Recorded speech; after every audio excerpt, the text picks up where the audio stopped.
வணக்கம் நைட்டி செல்ட்ரேஷன். இந்த வீடியோவில் பார்த்தீங்கன்னா வால் மிக்சர் நம்ம மாட்டும்போது பார்த்தீங்கன்னா சென்ட்ரு ஷவருக்கு போகிற ஜே பெண்டு மாட்டுறது பார்த்தீங்கன்னா கோணையாக இருக்கும். அதனால் நம்ம அந்த பாயிண்ட் சுற்றியும் குடஞ்சி விட்டு அதுக்கப்புறம் ஒரு கல் வச்சு டைட் பண்ணி அப்புறம் மாட்டுவோம்.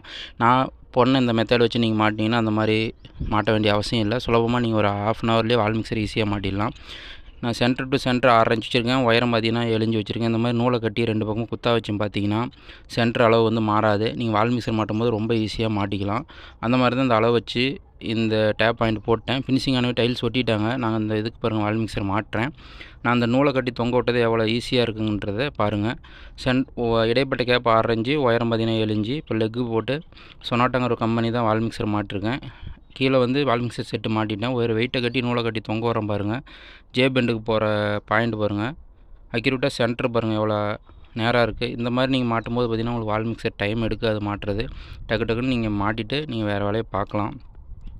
இந்த மெத்தட் எப்படி இருக்குன்னு சொல்லிட்டு சொல்லுங்கள். இந்த மாதிரி நீங்கள் ஆல்ரெடி பண்ணியிருக்கீங்களான்னு சொல்லுங்கள். நான் இந்த மாதிரி தான் எல்லா வால் மிக்சருக்குமே இந்த மாதிரி மெத்தடில் தான் நாங்கள் கன்சல்ட்டில் பைப் போடும்போது போடுவோம். அதனால் நீங்கள் வந்து ஆர்டினரி மெத்தடு வால் மிக்சர் மாட்டிக்கலாம், கம்பெனி வால் மிக்சரும் மாட்டிக்கலாம். நன்றி, வணக்கம். இந்த மெத்தடு பிடிச்சிருந்தா லைக் பண்ணுங்கள், கமெண்ட் பண்ணுங்கள்.